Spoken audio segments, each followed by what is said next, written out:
Welcome to Profiles in Quality, an interview program with the leading names in quality management.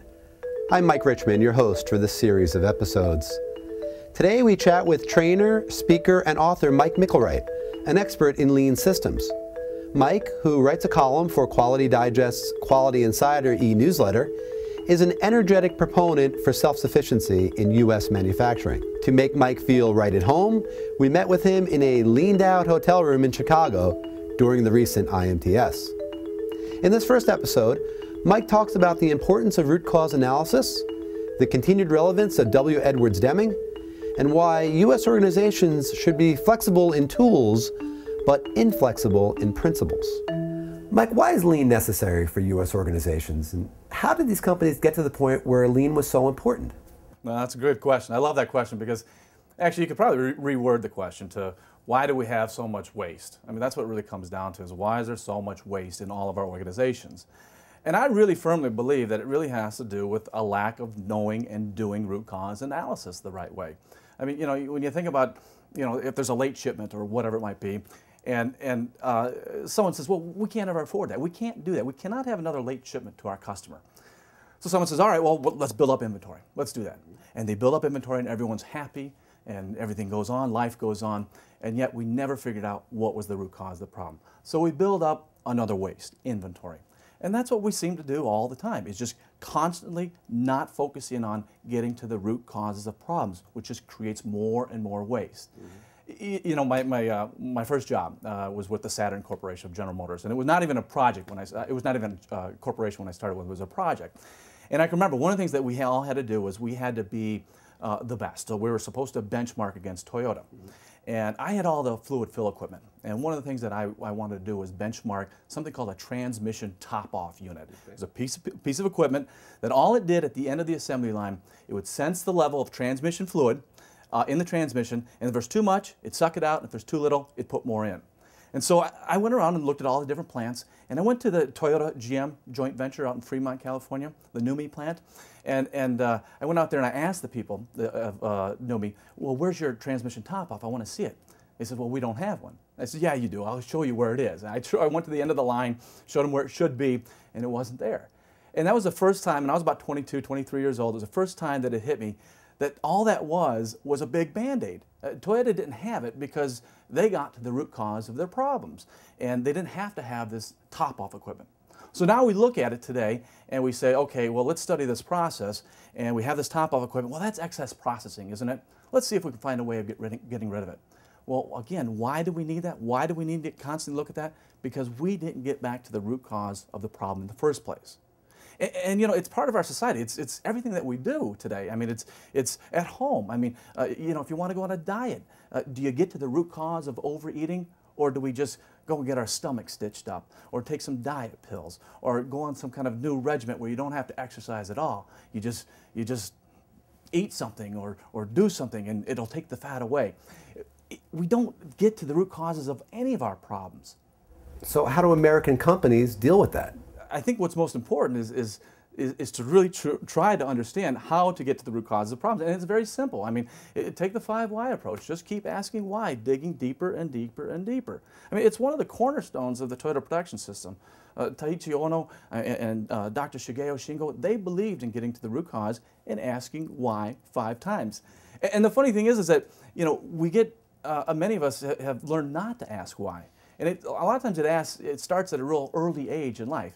A little kid asks their dad, why do we have to die, Dad? And Dad says, well, we have to because we're going to go up there with all our good fellow Catholics or Muslims or Jewish people or whatever, and we're going to be all together. And he says, well, why do we have to go to heaven or wherever it might be to be with other people?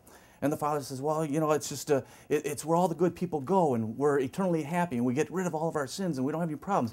Well, why do we have to do that, Dad? And finally, Dad says, shut up, kid. So the kid has learned to stop asking why after perhaps 2 whys. And we do that. A lot of parents do that. We stop our kids from asking why. It doesn't stop there, though. In companies, in organizations, we're not allowed to ask why.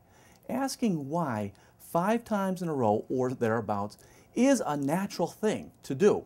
But we're told as children, as adults, not to ask why. So it's something that has to be relearned.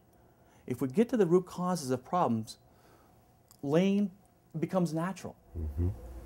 Now you mentioned a few of the Japanese leaders in the lean movement. You've done a lot of work revolving around Deming. Why is he still relevant today? Well, many reasons. Deming talked about principles. His 14 points, a lot of people might be familiar with his 14 points. 14 points are basically principles, as he documented in Out of the Crisis. And since they are principle-based, they will go on forever. They will live forever. In other words, they were relevant back in 1950 when Dr. Deming went to Japan and taught the Japanese about the 14 principles. They were relevant the day he died in 1993. They're relevant just as much today as they were back then, and they will be relevant in the year 2500. They will always be relevant because they're principles. Americans don't like principles too much. We like tools. We like people to tell us what to do. I want a step-by-step approach. Well, people in like the Toyota production system, in fact, Mr. Toyota, Soichiro, sorry about the pronunciation, Soichiro Toyota, okay, the founder of the Toyota production system, he says, every day I think about what this man did for us. He influenced all of our organization, the way we run our business. And if you look at his 14 principles, Deming's 14 principles, and you understand them, and you see the Toyota production system, you will see that there's a direct relationship. In fact, if you ever read The Toyota Way by Jeffrey Liker, you'll see there's 14 principles in the Toyota Way as well. It's not a one-to-one correlation, but they're so much related to each other. There's this strong relationship. So you can see Deming's influence. And it's relevant, as I said, today as much as it ever has been, or it will continue to be, because it's good business principles and practices. Okay? But we like tools, you know? Right. Well, Deming, I mean, was actually noted for being pretty brutal to American leaders in his seminars, and to try to shake them out of that, that complacency, and to try to get them to be more organized and to use tools and understand that it was leadership that was responsible for quality. Right. Now, the Japanese took that and kind of ran with it. Yeah, they believed in the tools, the principles, and they developed their own way as long as they stayed committed to those principles. I always loved Thomas Jefferson's comment that he once made. Thomas Jefferson said, what was it now? Be flexible in style, but unwavering like a rock in principles. It's really important to understand. Be flexible in style, but unwavering in principles. So if we understand the principles, and we develop our own style. But what do we do as Americans? We don't develop our own styles. We borrow, we steal. We steal Six Sigma or Lean, and we copy other people's processes. No one taught Toyota about 5S or value stream mapping or TPM. No one taught them that. They developed it based on those principles. And their unique needs in their market. Absolutely, absolutely. But they stuck to the principles. Now, in the United States, what's funny is that we almost believe in the reverse. Granted, this was a Thomas Jefferson comment, and that's the way our country was founded, based on those principles, that we should be flexible in style and allow other countries to be flexible in style, but stick to the principles of democracy. Well, today in the United States, it's more like be flexible in principles, but unwavering like a rock in tools. In other words, do Six Sigma. Everyone's doing it.